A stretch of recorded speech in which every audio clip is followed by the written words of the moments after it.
She stood in the doorway, eyes hollow, whispering, "I'll warm your bed tonight.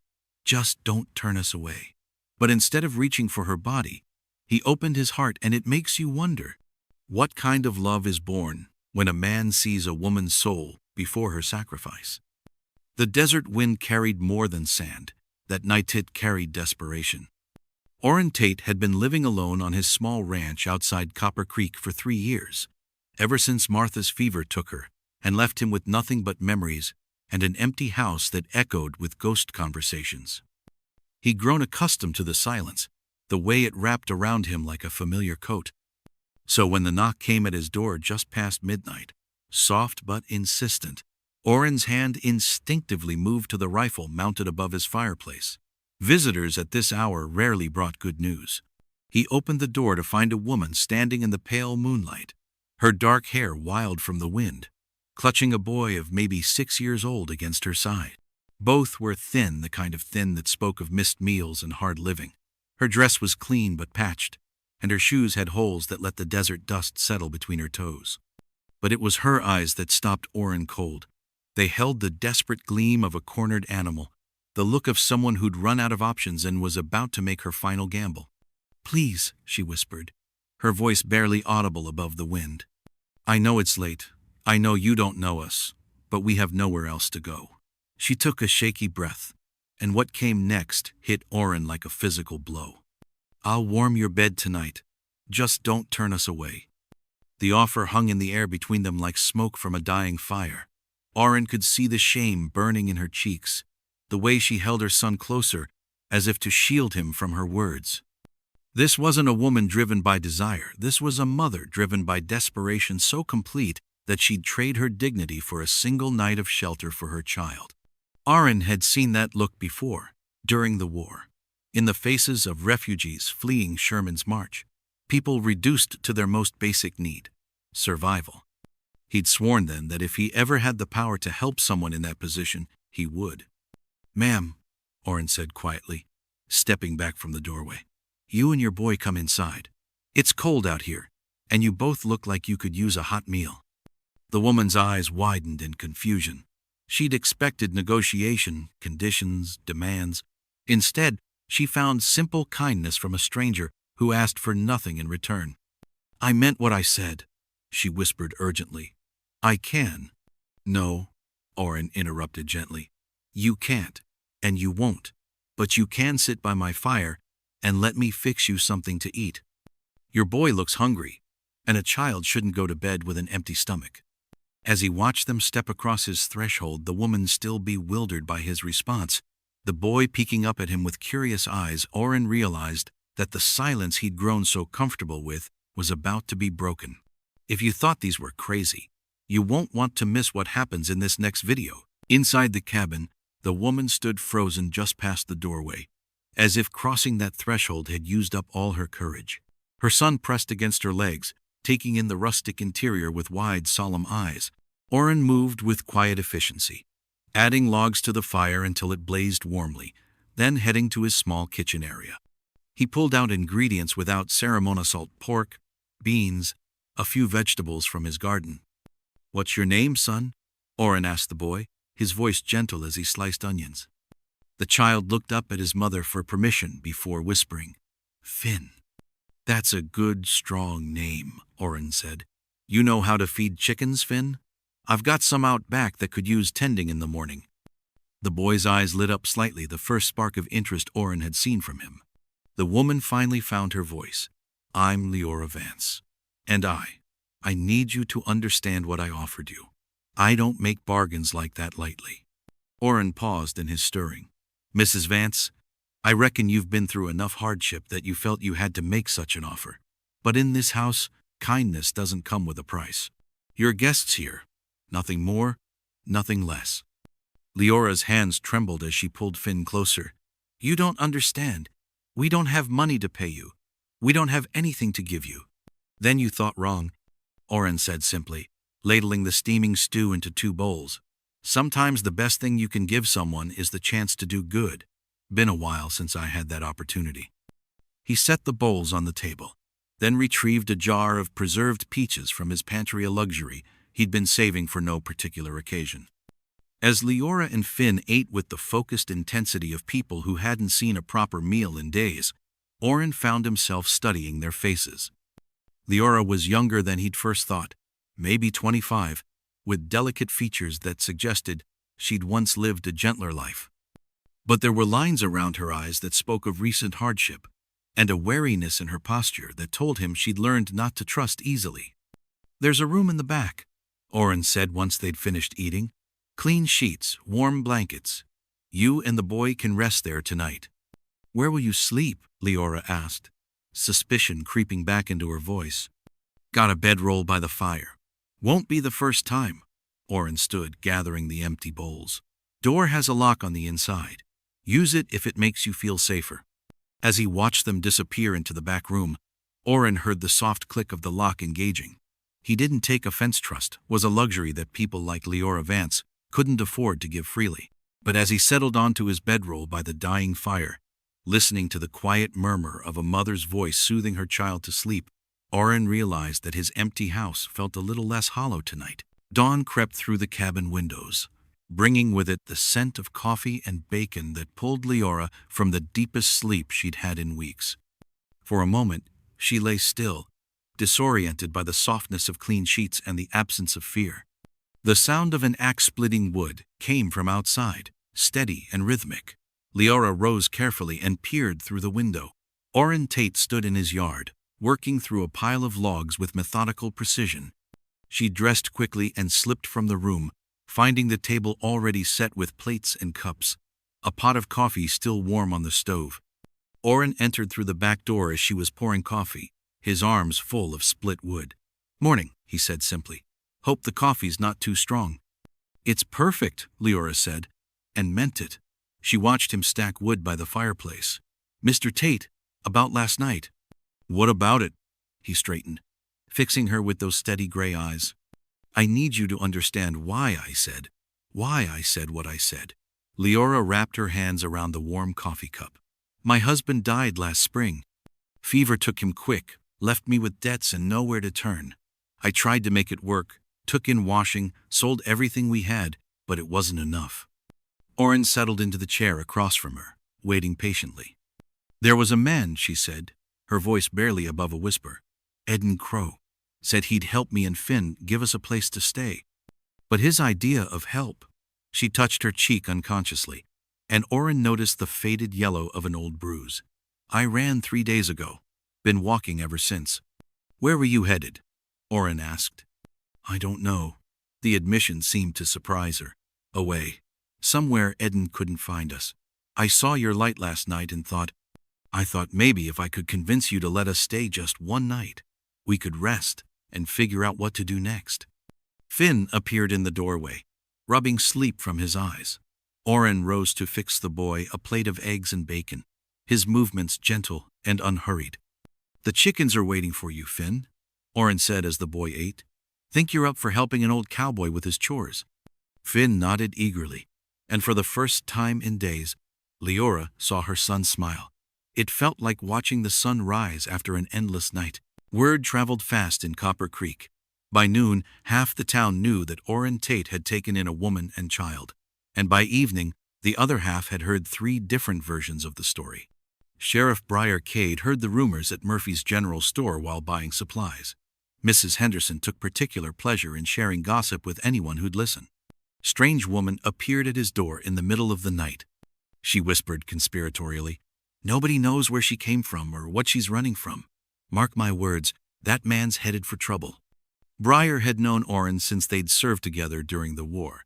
They'd both come home changed, but Oren had always been steady, reliable. Still, the sheriff in him demanded investigation. He found Oren repairing a fence post behind his cabin, the woman hanging laundry, while the boy chased chickens around the yard. It was such a domestic scene that Briar almost turned around without saying anything. "Oren," he called, dismounting from his horse. "Briar." Oren straightened. "What brings you out here?" "You know what brings me out here." The sheriff's voice carried official duty, but his eyes held concern. "Town's talking about your guests." Oren glanced toward Leora, who'd paused in her work to watch their conversation. "Let them talk." Free country, last I checked. You know who she is? Briar pressed. Where she came from? Could be running from the law, could be leading trouble right to your door. I know what she's not. Oren replied, his voice taking on an edge. She's not alone anymore. She's not hungry. And she's not afraid. Not while she's under my roof. The two men stared at each other for a long moment. Finally, Briar sighed and relaxed his stance. Just be careful, old friend.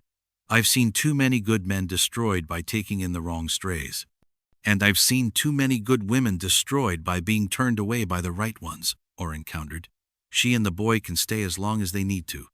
After Briar rode away, Leora approached hesitantly. Was that about us? Partly. Oren returned to his fence work. Small towns are like that. People need something to talk about, and strangers make easy targets. I don't want to cause trouble for you, Leora said quietly. Maybe Finn and I should move on. Oren stopped hammering and looked at her directly. Where would you go? The question hung in the air because they both knew the answer. Nowhere. She had no money, no destination, no plan beyond survival. Besides, Oren added, returning to his work, Finn's got chickens to feed. Can't disappoint the chickens. Despite everything, Leora found herself smiling. For the first time since her husband's death, someone was fighting for her instead of against her. The days that followed settled into a rhythm as natural as breathing. Leora rose with the sun, moving quietly through the cabin to start coffee and prepare breakfast before Oren returned from his morning chores. She mended his shirts, organized his pantry, and gradually transformed the sparse cabin into something that felt like a home. Finn attached himself to Oren like a shadow, following the tall cowboy around the ranch with endless questions. Why do the chickens make that noise? How deep is the well? Can I help you fix the gate? Oren answered each query with patient detail. My pa never let me help with anything, Finn confided one afternoon as they mucked out the horse stalls together. Said I was too little, too clumsy. Oren paused in his work, studying the boy's earnest face. Well, you're helping me just fine. Sometimes grown-ups forget that children are just small people, not broken people. Leora watched from the kitchen window as he showed Finn how to curry the horses, his large hands guiding small ones, patient with every mistake. That evening, as they sat around the table sharing dinner, Finn suddenly asked, Mr. Oren, why don't you have a family? The question seemed to hit Oren like a physical blow. His fork stopped halfway to his mouth, and for a moment, pain flickered across his features. I did once, he said quietly, but sometimes life takes away the people we love. Like my pa? Finn asked with the blunt honesty of childhood. Yeah, son, like your pa. Leora felt tears prick her eyes at the gentle way Oren included her boy in his grief, making them partners in loss rather than leaving Finn alone with his questions.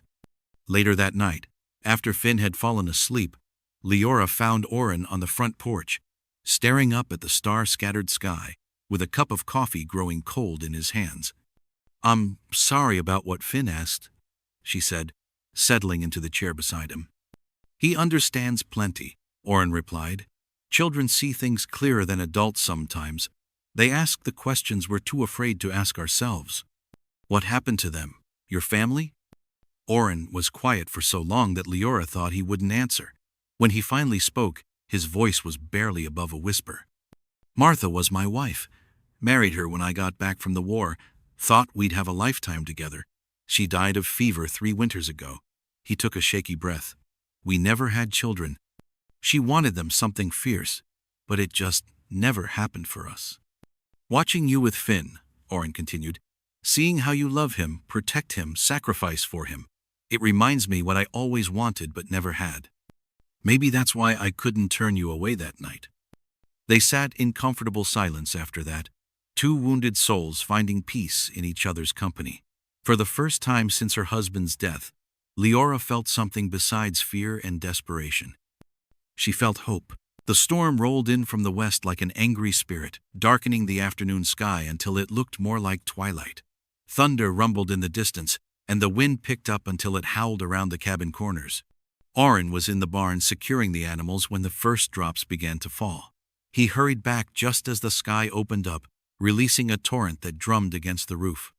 Inside, He found Leora pressed against the far wall, her face pale and her hands shaking. Finn sat nearby, building castles with wooden blocks, seemingly oblivious to his mother's distress. "Just a spring storm," Oren said gently. "Should pass through in an hour or two." But when lightning flashed, followed immediately by thunder that shook the windows, Leora cried out and sank to her knees, arms wrapped around herself. Finn looked up from his blocks, confused. "Mama, it's just thunder." Oren knelt beside Leora, careful not to touch her but close enough to offer comfort. "Hey now, you're safe. It's just noise, can't hurt you in here." "You don't understand," Leora whispered. "The last storm, that's when Eden—" She couldn't finish the sentence, but Oren didn't need her to. Another flash of lightning illuminated the cabin, and Leora flinched as if struck. That's when Oren noticed the thin scar that ran from her left ear down to her collarbone, barely visible, healed but permanent. "Finn," Oren said quietly, "why don't you take your blocks into the back room?" The boy gathered his toys and disappeared, leaving the adults alone. "Tell me," Oren said simply. Leora's story came out in fragments, broken by tears and interrupted by thunder. Eden Crow wasn't just the man who'd offered her shelter. He was a drifter with a reputation for violence, someone who collected vulnerable women like trophies. "He said I belonged to him," Leora whispered. "Said I owed him for taking us in. When I tried to leave the first time, he held that knife to my throat and told me what he'd do to Finn if I ever tried to run again." The storm outside seemed to echo the turmoil in Oren's chest. His own hands clenched into fists as he imagined what he'd like to do to Eden Crow. "During the last storm," Leora continued, "Eden was drunk, angrier than usual. He came at me with that knife again. Said he was tired of waiting for me to stop fighting him. That's when I knew we had to run." "And you've been running ever since?" Oren concluded. 3 days through the desert with no food, no water except what we could find. I thought we were going to die out there. When I saw your light that night," she looked up at him with eyes full of gratitude, "I would have done anything to save my son." The thunder was moving away now, becoming a distant rumble. Oren stood and walked to the window, staring out at the rain-washed landscape. "You're not who you were 3 days ago," he said finally. "You're not the woman who had to make desperate bargains to survive, and he's not the man who gets to decide your worth." When he turned back to face her, Leora saw something in his eyes that made her breath catch not pity, but recognition. The look of someone who understood what it meant to be broken and was offering to help with the healing. 3 days after the storm, Trouble arrived in Copper Creek wearing dusty leather and a sneer that could cut glass. Eden Crow rode into town on a horse that had seen too many hard miles, his eyes scanning every face with the focused intensity of a predator tracking wounded prey. He was a compact man with ropey muscle and hands that bore the scars of too many knife fights. Everything about him spoke of violence barely contained, of a man who took what he wanted and destroyed what he couldn't possess. At Murphy's General Store, Eden made his presence known with deliberate intimidation. "I'm looking for a woman," he told Mrs. Henderson, his voice carrying the lazy menace of a rattlesnake's warning. "Dark-haired, traveling with a boy. She stole something from me, and I aim to get it back." Mrs. Henderson recognized danger when she saw it. "I haven't seen anyone like that," she lied smoothly, though her hands trembled. Eden's smile was all teeth and no warmth. "That's funny, because I tracked them right to this town." Amazing how far a desperate woman can run when she puts her mind to it. He leaned across the counter. "But she can't run forever. And when I find her, I'm going to teach her what happens to women who think they can steal from Eden Crow." Word of the stranger's arrival reached Sheriff Briar Cade within the hour. He found the man at the saloon, holding court with a glass of rot-gut whiskey and stories of violence. "You'd be the sheriff," Eden said without looking up. "Heard there might be a woman and child in your town. Runaway wife and my boy." "Funny," Briar replied, settling his hand on his gun. "Because I heard different. Heard she wasn't your wife and the boy wasn't yours." Eden's laugh was ugly. "Women tell all kinds of lies when they're trying to escape their obligations. But a man's property is his property. I'm just here to collect what belongs to me." "Well then, you can collect yourself right out of my town," Briar said evenly. "We don't take kindly to men who hunt women and children." "Now, Sheriff, that's not very hospitable." Eden rose slowly, his hand resting on the knife at his belt. "I'm not looking for trouble, just want what's mine. But if trouble finds me," he shrugged, the gesture somehow more threatening than any direct challenge. That evening, Sheriff Cade rode out to Oren's ranch with warnings and bad news. He found his friend repairing the corral fence while Leora tended the vegetable garden and Finn played with barn kittens. "He's here," Briar said, without preamble. Oren's hammer stilled. "Eden?" Asking questions, making threats, calling Leora his runaway wife and claiming the boy. "I told him to move on, but men like that don't take hints." Leora had approached close enough to hear the conversation. "I won't go back to him," she said quietly. "I'd rather die first." "Won't come to that," Oren said, walking to where his rifle leaned against the fence post. "Man wants a fight. He'll get one." "Oren, this isn't your battle," Briar warned. "Like hell." Oren's voice carried a finality that broke no argument. "She asked for sanctuary, and she's got it. Anyone who wants to take her will have to go through me first." Morning broke heavy with heat, the sky low and gray like a stretched-out bruise.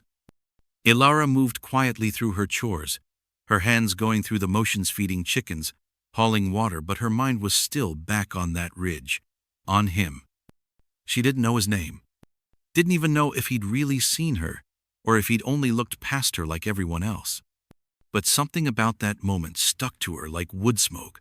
It clung to her skin, to her thoughts, refusing to be scrubbed away. By midday, the town was buzzing. Word spread that a group of Sioux had been spotted near the riverbed.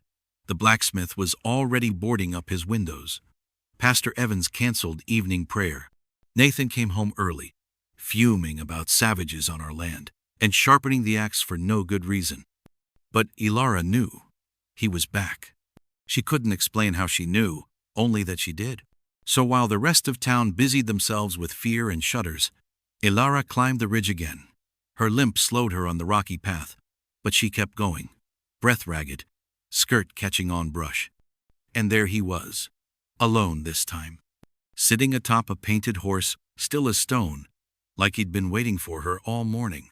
Ilara froze halfway up the slope, one hand gripping a tree for balance. The warrior raised his arm in greeting. Then, without a word, he dismounted. She watched him tie his horse to a low-hanging branch, then approach slowly, as if he knew not to spook her. His presence was quiet, grounded, not at all like the angry men of her town who filled a room with fists and noise. When he finally stood before her, he placed something in her hand. A necklace serifly carved from buffalo bone, strung with rawhide, simple yet precise. A gesture of peace. Ilara opened her mouth to speak, but no words came. He nodded once, then turned to leave, but paused. His voice, when it came, was deep and calm, thick with an accent but clear enough to understand. "Tokala," he said, tapping his chest. Then he pointed to her. She blinked, then said softly, "Ilara." He gave a small smile, almost imperceptible, then mounted his horse in one fluid motion and disappeared into the trees. She stood there long after he was gone, the necklace clenched tight in her palm, her breath caught between disbelief and something else. Something wild, something alive. They cast her aside like broken glass, whispering that she'd never be wanted, never be loved until he rode in, lifted her from the dirt, and called her his bride. In his eyes, she wasn't a burden. She was the beginning of something sacred. They never said it outright, but Ilara knew. In every glance cast over her head, in every chore dumped at her feet, in every townswoman's whispered, pity-laced comment at the trading post, she knew exactly what they thought. Useless. She had been born with a crooked leg after a fever in childhood stole the strength from her bones. That was all it took. One limp, one flaw, one future gone. Now, at 23, while other girls had long since married, birthed children, and moved to farms of their own, Ilara was still scrubbing floors and hanging wet linens for her older brother Nathan and his bitter wife Ruth. She wasn't a daughter anymore, just extra hands they didn't want to admit they needed. They didn't beat her, didn't scream. They just erased her. She took what scraps of freedom she could, When the sun slanted just right and Ruth was busy pickling, Ilara would slip away up to the ridge overlooking the valley. That was the only place she could breathe her sanctuary of silence and sky. There, she'd sit in the grass with a bit of cloth and a blackened stick, sketching whatever the wind gave her: a bent tree, a bird overhead, the way the light spilled between clouds like spilled honey. She never expected company. But that day, something changed. She heard the hoofbeats before she saw them, a low, rhythmic thunder rolling over the ridge, too smooth to be cattle, too many to be a lone traveler. When she looked up, her breath caught. A line of Sioux warriors rode along the horizon, framed by sky and dust, silent, regal, eyes forward. The townspeople feared the Sioux, called them savage, dangerous. Ilara didn't move. She didn't feel fear only awe. Then one of them broke from the group. He was tall, with braided black hair, and the kind of posture that made the wind seem to pause. His horse carried him down the slope, slowly, directly toward her. She could have run, should have. But she stayed. The warrior stopped a few yards away, said nothing. Their eyes met. And in that brief moment, something ancient passed between them. No pity, not curiosity, recognition. He gave a single nod, a slow, deliberate gesture of respect, then turned and rode back to his brothers without a word. That night, Ilara didn't tell anyone, not Nathan, not Ruth. She just lay beneath her thin quilt, listening to the coyotes cry beyond the fields, and felt something she hadn't known in years. Not fear, no shame, hope. If you thought being left behind was painful, wait until you see what comes riding out of the mist. 3 weeks after Eden's departure, Oren found himself standing in his vegetable garden at sunset, watching Leora hang laundry while Finn played with a wooden horse he'd carved for the boy. The scene was so achingly domestic, so perfectly complete, that it almost hurt to look at. The changes in Leora were as remarkable as those in her son. The haunted look had faded from her eyes, replaced by something Oren was only beginning to recognize as peace. She moved through the cabin and around the ranch with the confidence of a woman who knew she belonged. "You've been quiet today," she said, approaching him with a basket of clean clothes. "Something troubling you?" Oren studied her face in the golden light of the setting sun, the delicate curve of her cheek, the gentle strength in her dark eyes, the way her mouth curved into a soft smile when she looked at him. "Been thinking," he said finally. "About what?" "About that night you came to my door." Oren's voice was steady, but his heart was racing. "About what you offered me, and what I chose instead." Leora's cheeks flushed pink, but she didn't look away. "I was desperate, terrified. I thought that was all I had left to give." "You were wrong," Oren said softly. "You had so much more to give, and you didn't even know it. You brought laughter back to this house. You brought purpose. You brought life." He reached out and touched her face with infinite gentleness, his thumb tracing the line of her cheekbone. "I want you to stay," he said. "Not because you have nowhere else to go, not because Finn needs a home, but because I need you, because this place isn't complete without you in it." Tears spilled down Leora's cheeks, but her smile was radiant. "Aren't, are you asking me to marry you?" "I'm asking you to be my wife," he said simply. "I'm asking you to let me be the man who protects you, who provides for you, who loves you the way you deserve to be loved. I'm asking you to take my name and share my life and help me raise that boy of yours, our boy, into the kind of man this world needs." The basket of laundry fell forgotten to the ground as Leora threw her arms around his neck, pressing her face against his shoulder as joy overwhelmed her ability to speak. "I offered you my body," she whispered against his ear. "You gave me back my soul." When they kissed, it was with the tenderness of two people who understood that love wasn't something to be taken, but something to be given freely. Around them, the desert wind carried the scent of sage and possibility, and in the distance, Finn's laughter rang out like a bell, celebrating the future they were about to build together. That night, as they sat by the fire, Finn curled up between them, Oren's arm around Leora's shoulders, her head resting against his chest. The silence was no longer empty. It was full of contentment, of belonging, of the quiet satisfaction that came from being exactly where they were meant to be. The woman who had knocked on his door offering herself in desperation had become the woman who completed his world with her presence. The boy, who had hidden behind his mother's skirts, now called him Pa, with complete trust.